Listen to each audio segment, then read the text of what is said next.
Hey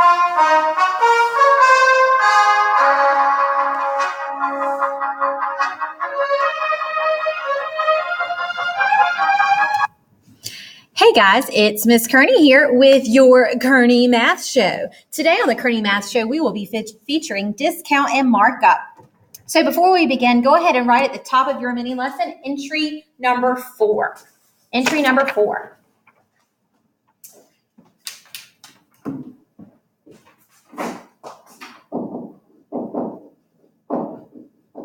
Okay, and take just a moment and read your learning goal.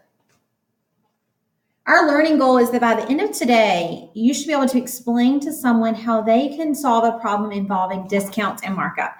I think today is probably one of the most important lessons that we're going to talk about this year, because I think it's one that you're going to use probably for the rest of your life. So basically, everyone in here at some point in their life is going to go shopping. And at some point in your life, you're going to see that beautiful sign that says today only 50% off everything, or today only we're having a special 40% off, 25% off, 75% off. And we love to see those discounts. But the thing is we want to know, well, if the discount is 75% off, well, how much does that mean I'm actually going to have to pay for this product? So that's what we're going to be talking about today. So let's just do a quick refresher. Remember that all percent problems are going to be put in the form percent over, that's right, 100 equals part, and the 100% would be the whole. So for all of these problems today, we're still going to continue to use that percent over 100 equals part over whole. And we're going to have to really use our context clues to figure out what piece of that proportion we know and what are we looking for. So before we get started, let's just talk about 2 super important words, because they sound very similar. The 2 words discount and sale price. So discount and sale price sound pretty similar, but they're very different. So discount is the money that you save when something is on sale. So the discount is actually the amount that you pay. I'm sorry, it's the amount that you save. Excuse me. The amount that you save. So the discount, that's how much you are saving. That's the amount that's off, okay? So we can say amount that you save or the amount that is taken off. That's not discount. How much I get to take off of that total price. Then the sale price, which is slightly different. Yes, there is still a discount, but the sale price is actually the cost of an item after the discount has been taken off. So that's actually the amount that you're going to pay.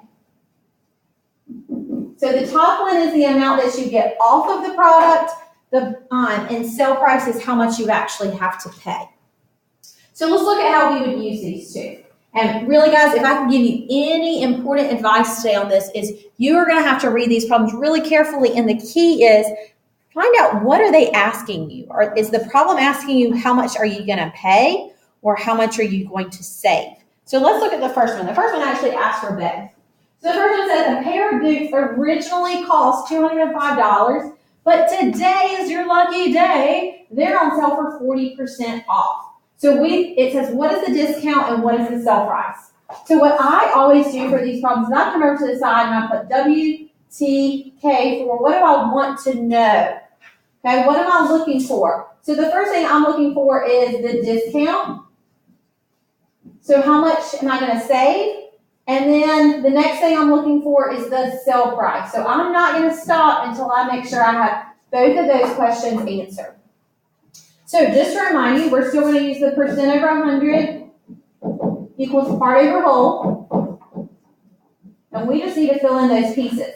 So it says a pair of boots originally cost $205 and they're on sale for 40%. That's the first thing. 40%, we know 40 is going to go over 100. And if the shoes originally cost $205, that means if you had to pay for the whole price of them, they'd be $205. So that goes with the 100 because that's the whole. And then we're looking for how much are they off. So we're looking for that 40%. So you're still going to just plug that in your calculator, cross multiply, and then divide. And I get that they are $82. Now go back. What does $82 tell me about the boots? That was the 40% off. So that means it's $82 off. So if we go back up to the top, that's actually my discount. So $82 is my discount. Okay? But the question's still asking for the sale price. So how can we use the knowing that they're $82 off and find the sale price? That's right. We know that they were originally $205.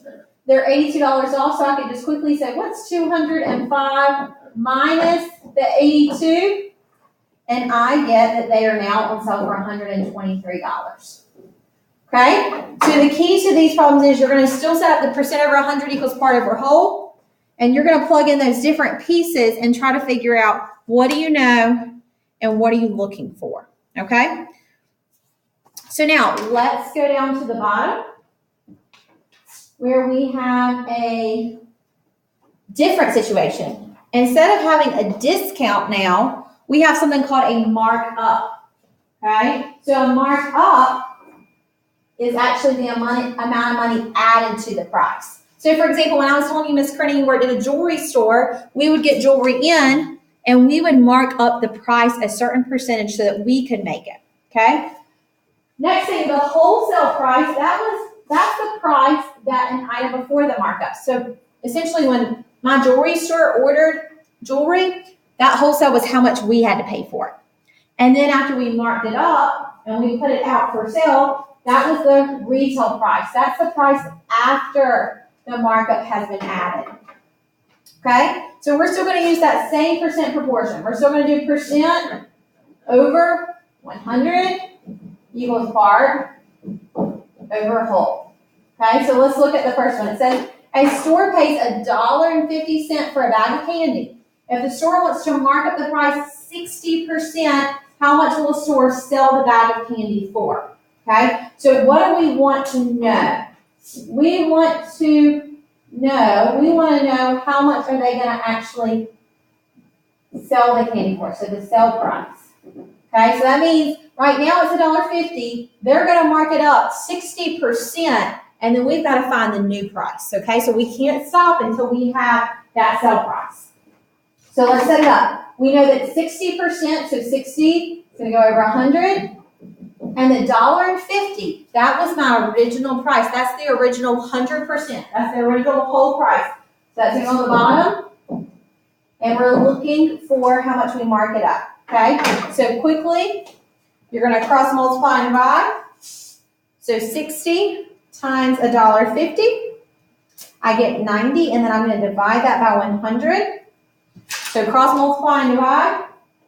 And I get x equals 0.9, but since it's money, we got to have two decimal places, so that's 0.90, which is 90 cents. Now go back. Is that my final answer? What does the question want me to find? If I go back, it says, how much will you sell the candy for? So 60% was the markup, which means that's how much I'm marking it up. So it's going to be marked up 90 cents from the original.